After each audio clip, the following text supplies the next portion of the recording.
Hey everyone, welcome back to our channel. If you're new here, please subscribe. I'd really love that. If you're returning, how are you today? Well, get ready for this one. I hope you've got your coffee in hand. And this coffee cup reads, "May your coffee kick in before reality does." You better hope your coffee kicks in before this reality does. No kidding. This was sent to me by a subscriber. And wow. This talks about the Federal Reserve, and it's 10 things that every American should know about the Federal Reserve. And the following are, I'm just going to read them, okay? I'm not even going to read the introduction. I'm just going to get right into it, okay? All right. Number one is the Federal Reserve System is a privately owned banking cartel. That's how they're referring to it in this. It is not my words, okay? And this is how they explain it. The Federal Reserve is not a government agency, but we know this because we've talked about this in length before, okay? The truth is that it is a privately owned central bank. We know this. Trish has said this many, many times. It is owned by the banks that are members of the Federal Reserve System. We do not know how much of the system each bank owns because that has never been disclosed to the American people. Because why would they, right? The Federal Reserve openly admits that it is privately owned. When it was defending itself against a Bloomberg request for information under the Freedom of Information Act, the Federal Reserve stated unequivocally in court that it was not an agency of the federal government and therefore not subject to the Freedom of Information Act. So they tried to cover their butts. In fact, if you want to find out that the Federal Reserve System is owned by the member of the banks, all you have to do is go to the Federal Reserve website.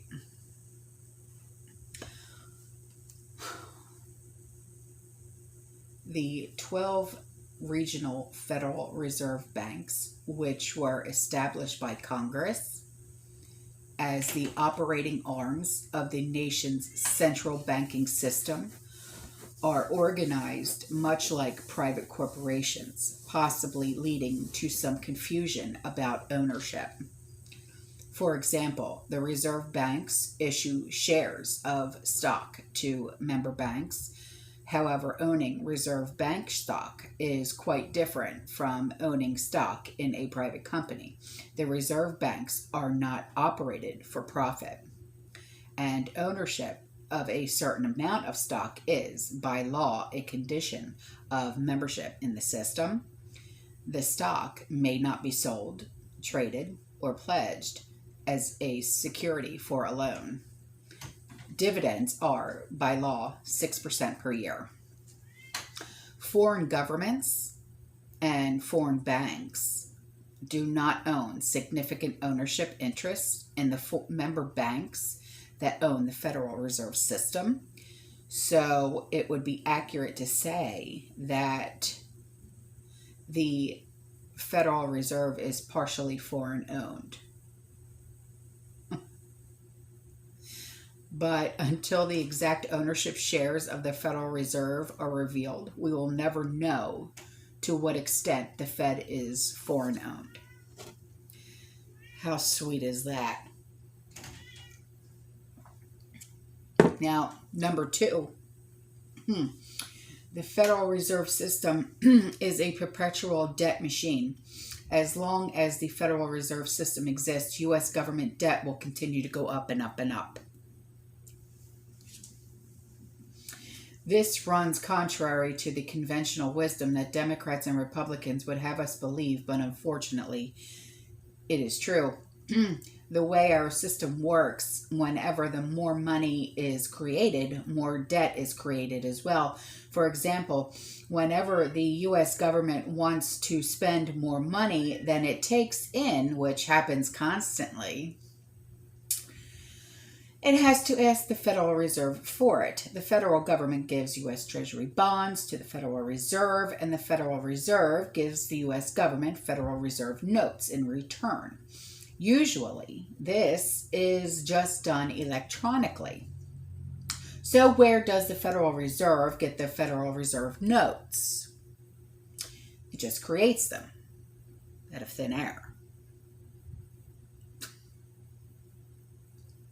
Instead of issuing money directly, the U.S. government lets the Federal Reserve create it out of thin air, and then the U.S. government borrows it. Talk about stupid. No kidding. When this new debt is created, the amount of interest that the U.S. government will eventually pay on that debt is not also created. So where will that money come from? Well, eventually, the U.S. government will have to go back to the Federal Reserve to get even more money to finance the ever-expanding debt that it has gotten itself trapped into. It is a debt spiral that is designed to go on perpetually. You see, the reality is that the money supply is designed to constantly expand over the Federal Reserve System. That is why we have all become accustomed to thinking inflation as normal.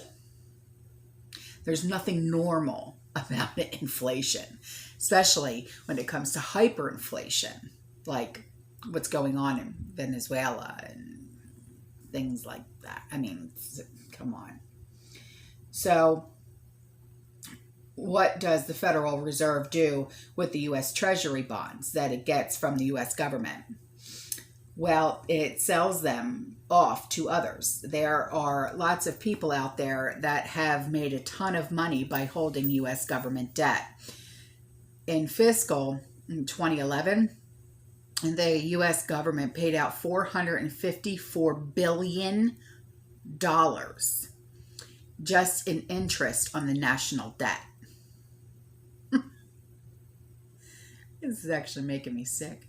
That is $454 billion that was taken out of our pockets and put into the pockets of wealthy individuals and foreign governments around the globe. The truth is that our current debt-based monetary system was designed by greedy bankers that wanted to make enormous profits by using the Federal Reserve as a tool to create money out of thin air and lend it to the U.S. government at interest. And that plan is working quite well. Most Americans today don't understand how any of this works, but many prominent Americans in the past did understand it. For example, Thomas Edison was once quoted in the New York Times as saying the following: "That is to say, under the old way, any time we wish to add to the national wealth, we are compelled to add to the national debt." Now, that is what Henry Ford wants to prevent. He thinks it is stupid, and so do I, that for the loan of $30 million of their own money, the people of the United States should be compelled to pay $66 million. That is what it amounts to with interest. People who will not turn a shovelful of dirt nor contribute a pound of material will collect more money from the United States than will the people who supply the material and do the work. That is terrible about that. Sorry, that is a terrible thing about, interest. In all our great bond issues, the interest is always greater than the principal. All of the great public works cost more than twice the actual cost on that account. Under the present system of doing business, we simply add 120 to 150% to the stated cost. But here is the point. If our nation can issue a dollar bond, it can issue a dollar bill. The element that makes the bond good makes the bill good. We should have listened to men like Edison and Ford, but we didn't, and so we pay the price. On July 1st, 1914, a few months after the Fed was created, the U.S. national debt was $2.9 billion. What is it today? Go ahead. What is it today?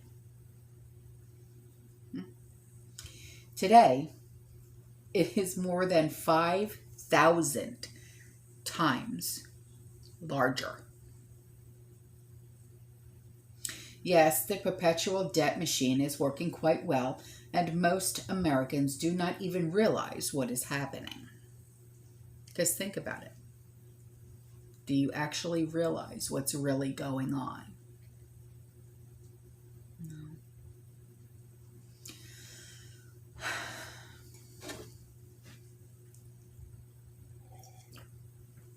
Has your coffee kicked in yet? Now, number 3. The Federal Reserve has destroyed more than 96% of the value of the U.S. dollar. We've talked about this. Do you know that the U.S. dollar has lost 96.2% of its value since 1900? Of course, almost all of that decline has happened since the Federal Reserve was created in 1913. Because the money supply is designed to expand constantly, it is guaranteed that all of our dollars will constantly lose value. Inflation is a hidden tax that continually robs us of all our wealth.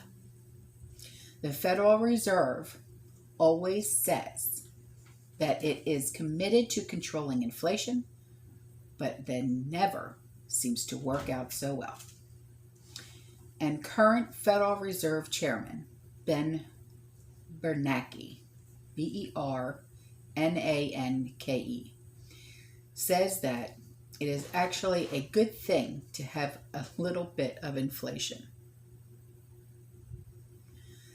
He plans to try to keep the inflation rate at about 2% in the coming years. So what is so bad about 2%? It doesn't sound so bad, does it? Well, just consider the following excerpt from a recent Forbes article. The Federal Reserve Open Market Committee, or FOMC, has made it official. After its latest 2-day meeting, it announced its goal to devalue the dollar by 33% over the next 20 years.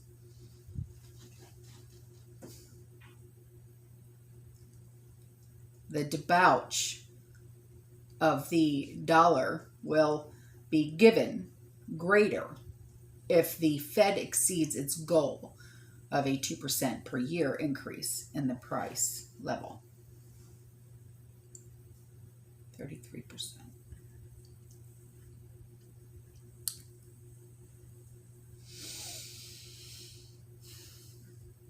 Number 4. The American people got so upset. Well, number 4, is the Federal Reserve can bail out whoever it wants to with no accountability, which we know this. Remember a few years ago with all the bailouts with the banks under the Obama administration? Don't forget about that.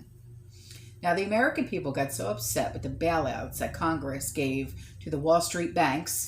Remember that? I just said it. I didn't even read it yet.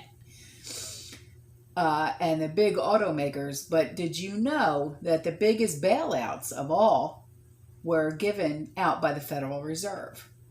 Thanks to a very limited audit of the Federal Reserve that Congress approved a while back, we learned that the Fed made trillions of dollars in secret bailout loans to the big Wall Street banks during the last financial crisis. Because that was what, 08? Right? Was it Well, that was the last crash, really. Was it '08? Yeah, it was '08. Wasn't it? No. I, when did the bailout happen? Yeah. '07, '08. Yeah. Um, they even secretly loaned out hundreds of billions of dollars to foreign banks. Well, there you go. I didn't even know about that. According to the results of the limited Fed audit mentioned above, a total of $16.1 trillion in secret loans were given by the Federal Reserve between December 1st, 2007 and July 21st, 2010. The following is a list of loan recipients that was taken directly from page 131 of the audit report. So get ready. Citigroup, $2.513 trillion. Morgan Stanley, $2.041 trillion. Merrill Lynch, $1.949 trillion. Bank of America, $1.344 trillion. Barclays PLC, $868 billion. Bear Stearns, $853 billion. Goldman Sachs, $814 billion. Royal Bank of Scotland, $541 billion. JP Morgan Chase, $391 billion. DEUTSCHE Bank, $354 billion. UBS, $287 billion. Credit Suisse, or SUISSE, $262 billion. Lehman Brothers, $183 billion. Bank of Scotland, $181 billion. BNP Paribas, or PARIBAS, $175 billion. Wells Fargo, $159 billion.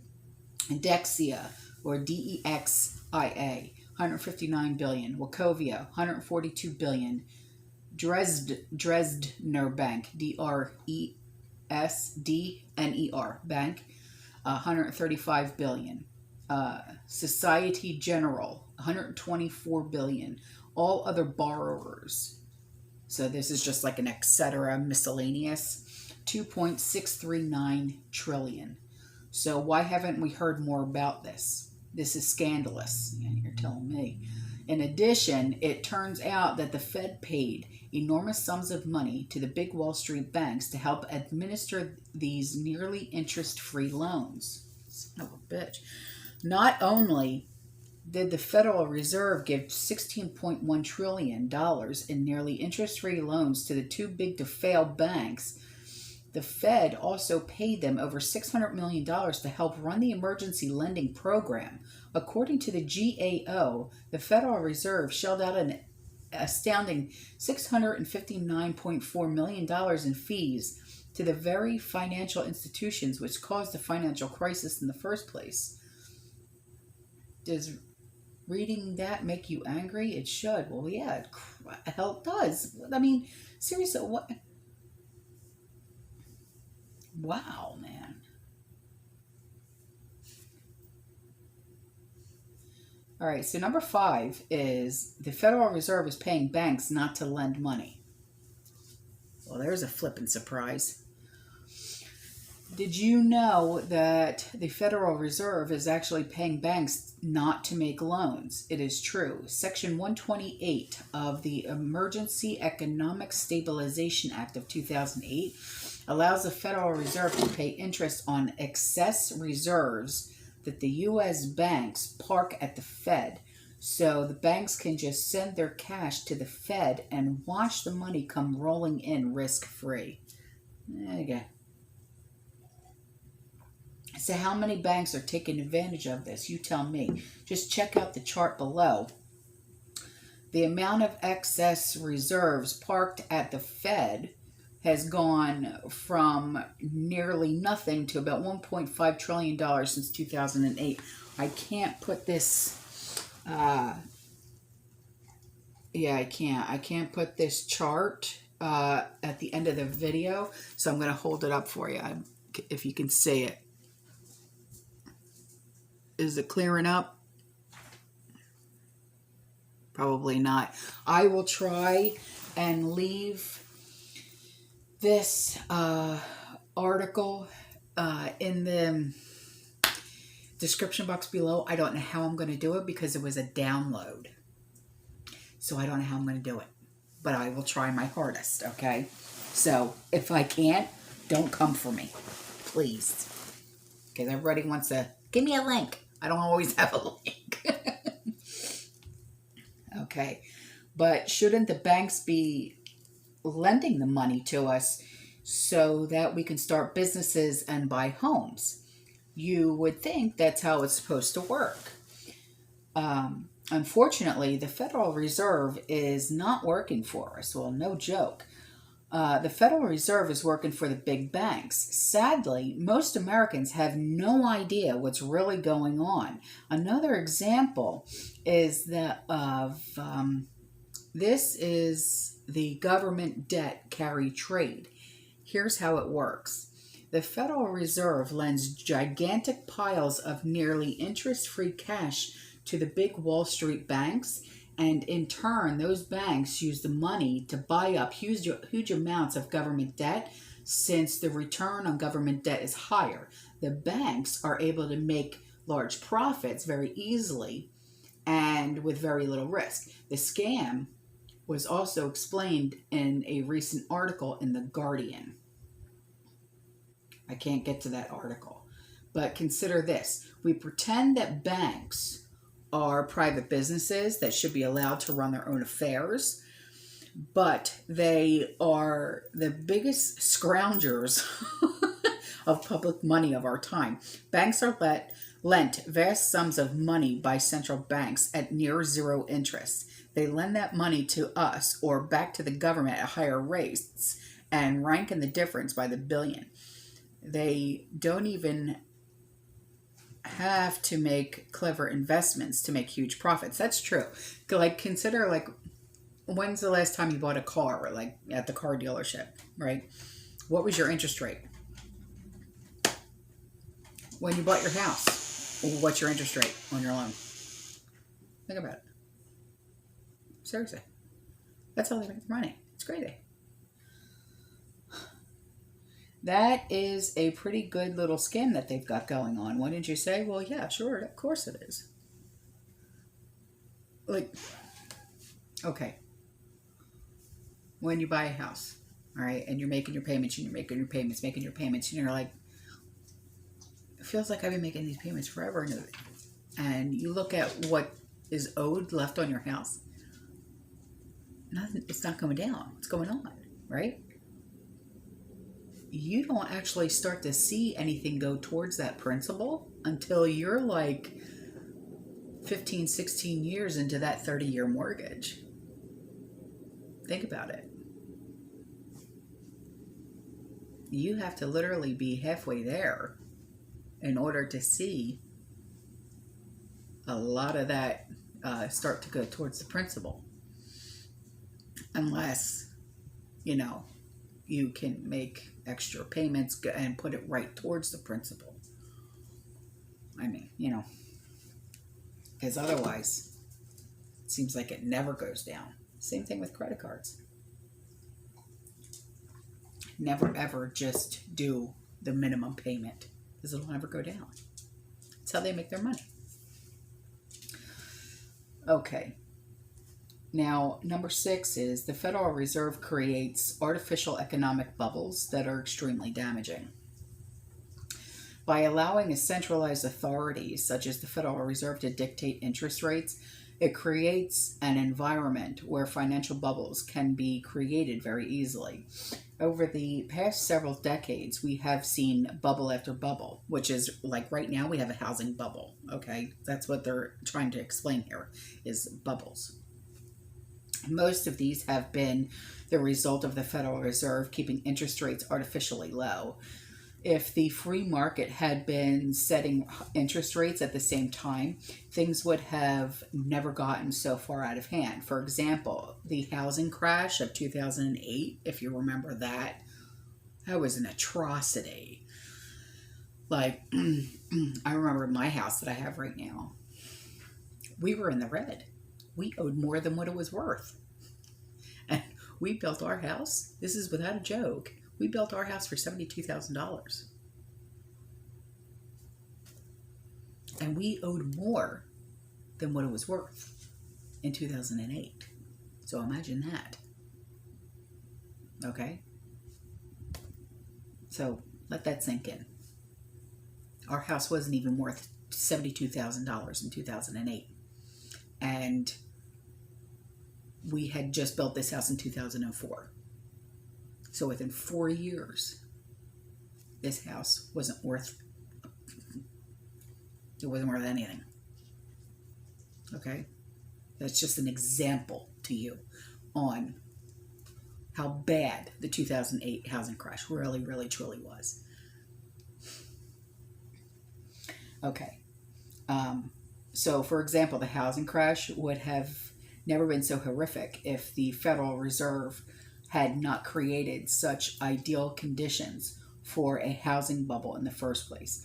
But we allow the Fed to continue to make the same mistakes.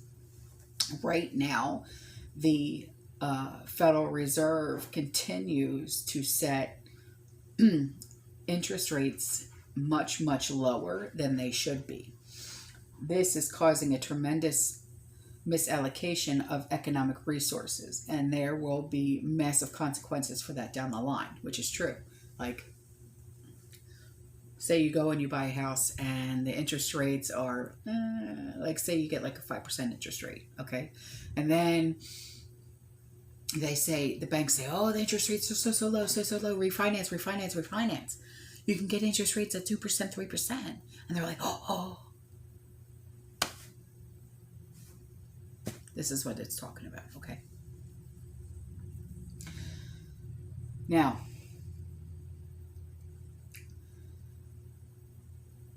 number 7, the Federal Reserve System is dominated by the big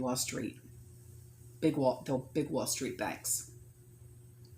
Even since it was created, the Federal Reserve System has been dominated by the big Wall Street banks. The following is from a previous article, okay, that was written, and this is what it says. The New York representative is the only permanent member of the Federal Open Market Committee, while other regional banks rotate in 2 and 3 year intervals. The former head of the New York Fed, Timothy Geithner, Geithner, is now U.S. Treasury Secretary.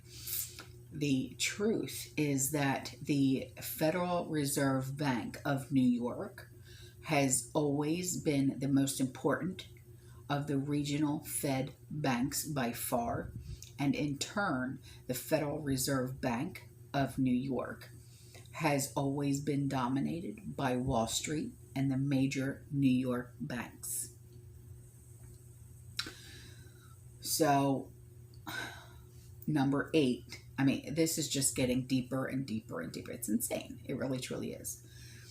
Now, number 8, it is not an accident that we saw the personal income tax and the Federal Reserve System both come into existence in 1913. On February 3rd, 1913, the 16th Amendment to the United States Constitution was very probably not ratified. Later that year, the United States Revenue Act of 1913 imposed a personal income tax on the American people, and we have had one ever since. Without a personal income tax, it's very hard to have a central bank, and it takes a lot of money to finance all of the government debt that a central banking system creates. And it's no accident that the 16th Amendment was not ratified in 1913, and the Federal Reserve System was also created in 1913.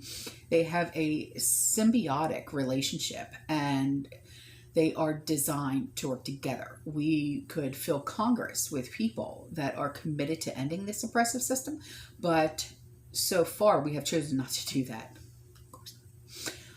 So our children and our grandchildren will face a lifetime of debt slavery because of us, and I'm sure that they will be thankful for that. Now, number 9. The current Federal Reserve Chairman, Ben Bernanke, Bernanke, has a nightmarish track record of incompetence. Well, that's nice. The mainstream media portrays Federal Reserve Chairman Ben Bernanke, forget it, as a brilliant economist. But is that really the case? Let's go to a videotape. Well, I don't have the videotape. So the following is an extended excerpt from an article that was published previously. In 2005, Bernanke, let's just call him Bernie for crying out loud, said that we shouldn't worry because housing prices had never declined on a nationwide basis before, and he said that he believed that the U.S. would continue to experience close to full employment. We've never had a decline in house prices on a nationwide basis. So what is more likely is that house prices will slow, maybe stabilize, might slow consumption spending a bit. I don't think it's going to drive the economy too far from its full employment path, though. Yeah, all right. In 2005, Bernie also said that he believed that derivatives were safe, perfectly safe, pose no danger to financial markets. With respect to their safety, derivatives, for the most part, are traded among very sophisticated financial institutions and individuals who have considerable incentive to understand them and to use them properly. In 2006, Bernie said that housing prices would probably keep rising. Housing markets are cooling a bit. Our expectation is that the decline in our activity or in the slowing in activity will be moderate, that house prices will probably continue to rise. In 2007, Bernie insisted that there was not a problem with subprime mortgages. At this juncture, when they say that word, at this juncture, they're lying. However, the impact on the broader economy and financial markets of the problems in this subprime market seem likely to be contained. In particular, mortgages to prime borrowers and fixed-rate mortgages to all classes of borrowers continue to perform well with low rates of delinquency. In 2008, Bernie said that a recession was not coming. Oh, Bernie. The Federal Reserve is not currently forecasting a recession. Oh, Bernie. Are you a fucking liar or what? A few months before Fannie Mae and Freddie Mac collapsed, Bernie insisted that they were totally secure. The GSEs are adequately capitalized. They are in no danger of failing. Really, Bernie? For many more examples that demonstrate the absolutely nightmarish track record of Federal Reserve Chairman Ben Bernanke, please see the following articles. I will see if I can leave those links in the description box below. Being wrong over and over, Barack Obama still nominated Ben Bernanke for another term as chairman of the Fed. There you go. Good move. Huh? Yeah.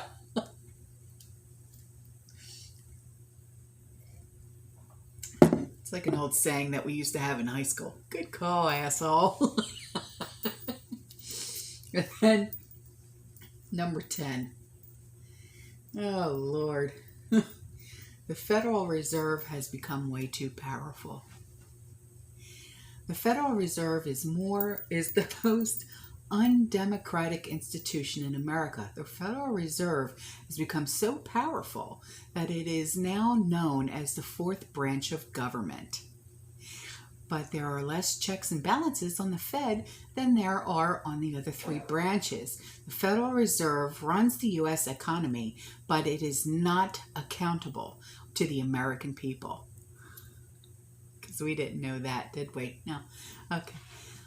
We can't vote those that run the Fed out of office if we do not like what they do. Yes, the president appoints those that run the Fed, but we also know that if he does not tread lightly, he won't get the money from the big Wall Street banks that he needs for his next election.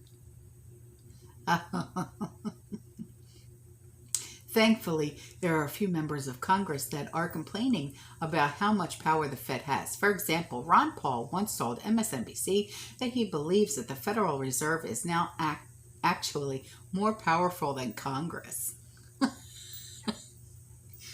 He says the regulation should be on the Federal Reserve. We should have transparency on the Federal Reserve. They can create trillions of dollars to bail out their friends. We don't even have any transparency of this. They are more powerful than the Congress. As members of Congress, such as Ron Paul, have started to shed some light on the activities of the Federal Reserve that has caused many of the mainstream media to come to the defense of the Fed. For example, a recent CNBC article entitled "If the Federal Reserve is Abolished, What Then?" makes it sound like there is absolutely no other rational alternative to having the Federal Reserve run our economy. But this is not what our founders intended. The founders did not intend for a private banking cartel to issue our money and set our interest rates for us. According to Article 1, Section 8 of the U.S. Constitution, the U.S. Congress has been given the responsibility to coin money, regulate the value thereof, and the foreign coin, and fix the standard of weights and measures. So why is the Federal Reserve doing it? But the CNBC article mentioned above makes it sound like the sky would fall if control of the currency was handed back over to the American people. At one point, the article asks the following question: how would the U.S. economy even function? Something has to take its place, right? No, the truth is that we don't need anyone to manage our economy. The U.S. Treasury would be in charge of issuing our currency, and the free market could set our interest rates. We don't need to have a centrally planned economy. We aren't China. And it goes against everything that our founders believed to be running up so much government debt. For example, Thomas Jefferson once declared that if he could add just one more amendment to the U.S. Constitution, it would be a ban on all government borrowing. I wish it were possible to obtain a single amendment in our Constitution. I would be willing to depend on that alone for the reduction of the administration of our government to the genuine principles of its Constitution. I mean, an additional article taking from the federal government the power of borrowing. Wow. Well, guys, that's all for this video. I love you. I'll see you in the next one. I know this was a long one, but a very important one. Stay safe, stay positive, keep prepping, and as always, fear less.